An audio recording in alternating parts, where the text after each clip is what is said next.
Welcome to the Winning Move podcast. I'm your host, Stratton Brown. We have an awesome guest today, someone who's local to Fresno, Mr. Corbin Claypool, number one in Nexa, Savage, millionaire before 30. Are you 29? 29. 29? Yes, sir. Hell yeah, bro. Thank you so much for coming on, dude. Dude, thank you for having me, bro. I'm excited. This is going to be awesome. Well, we've been trying to connect for what, like 2 months? Yeah, a while. Yeah, I've been seeing your stuff for probably a year on social media, bro. So it's good to finally meet you in person and hell yeah, dude. Do this thing. All right, man. I want to hear about very beginning Corbin. I don't know anything. Like, what were you doing as a kid? And then we'll lean into like what in the hell got you into mortgages. Okay. Like, how far back do we want to go? We young? Yeah, let's go young, bro. I got all the time in the world. Yeah. So young Corbin, athlete, but also very nerdy kid. Like, just love video games, love, things like that. But was a wrestler growing up, played a little bit of football, but ended up getting out of football at a young age, like 8th grade. Played water polo in high school. So always kind of had that competitive mentality that I've taken into the mortgage industry. But that's, basically a little bit about where I'm from. Parents are divorced, 2 separate homes, but that was all good learning, a lot of stuff that I learned growing up because of that. So, yeah. So what did you do before you got into mortgages, dude? I was a personal trainer in San Diego.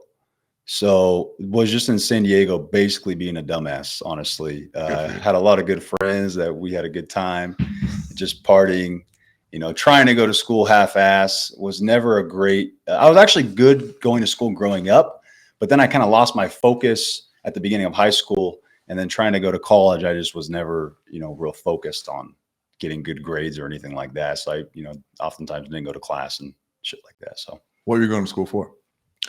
Funny, growing up, my dad is a dentist. So, he's always kind of like, you got to be a dentist. No, he didn't tell me you have to. My dad told me to be a dentist growing up.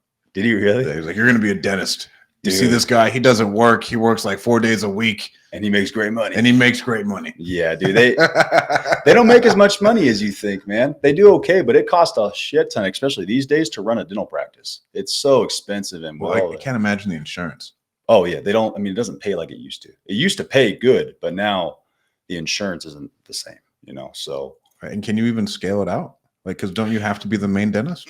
There's been some guys that have scaled it out. There's a guy here in town. I forget the company name, but he's scaled it out. He has multiple practices everywhere. So you could do that. But most of the time they're going to dental school because they really have a passion for it. My dad loves it, and he wants to work on people's mouths and teeth, which I could never do. Right. But growing up, he never told me I had to do it, but he was just like kind of pushing me in that direction. So I had this in the back of my head that I was going to be a dentist, when in reality I had no interest in ever becoming a dentist or ever doing anything like that. So, that was the thought growing up, but didn't work out. Became a personal trainer in San Diego, and just was having a good time over there, man. Wasn't really doing a whole lot, really, as far as like advancing forward in life, So why'd you move back, and how old were you? Moved back at 24, 25 or so. Okay. Maybe like 23. No, 23, because that's when I met my wife. Okay. So moved back at 23 and just moved back to kind of get my shit together, because my dad had moved back here, and he was like, hey man, let's get you back over here. We'll get you focused again. I can actually tell a pretty crazy story if you want to hear it. In San Diego, it kind of pushed that and catapulted it to me moving back. So my dad was living in Fresno. I was in San Diego. I had a great group of friends. We were at this massive party. It was like there's probably 100+ people there, dude. Maybe more than that. And it was a house party. And so we're all having a good time. And this group of just guys that are a little sketchy, they come walking in, right? We think they're maybe gang affiliated or something like that. And everybody's like, who are these guys? Like, why are these guys here? Well, long story short, he gets in like this altercation with this chick named Asia, who was a really good friend of mine at the time. And he like hits her. So I'm in the area and I sock this guy in the face, and then it just turns into this fat freaking thing where they basically they jump me, put me in the corner of this room, just beating the absolute shit out of me. I was not going down, bro. Like, I was going down with a fight, but there was 5 guys. There's nothing you can do when they're kicking you in the face, So, eventually my buddy gets over me. His name was Jesse. He was like in MMA and stuff. So he's like, hey, get the fuck off him. You're going to kill him. You're going to kill him. Cause they were like going hard on me.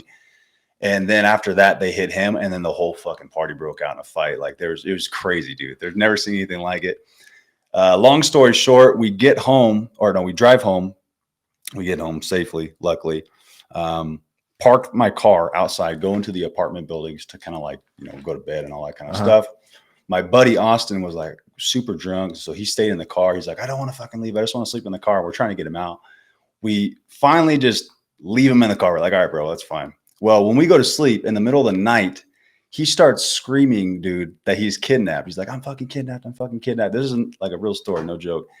The apartment complex is right next door. Call the cops. The cops come bash in my window when I'm asleep, pull this fucking guy out of the car, take his ass to jail. And then I wake up in the morning, I'm looking for my car. There's not shit anywhere.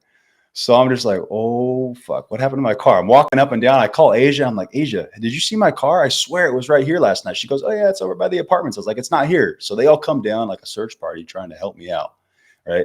There's glass in this one area. So we're just like, okay, that's there. And this is just the day that it happened to be that my dad's coming into town to see me. So my face is all messed up. I'm all bloody.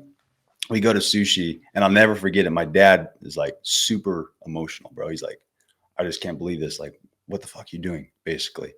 And so that's actually what catapulted me in coming back home. He's like, you just need to get out of that, space and come back home. You're going to get yourself killed. I mean, it was kind of one of those situations. So yeah, it was pretty crazy story, man. Oh yeah. Good to know. So you did that and then you went home. Yep.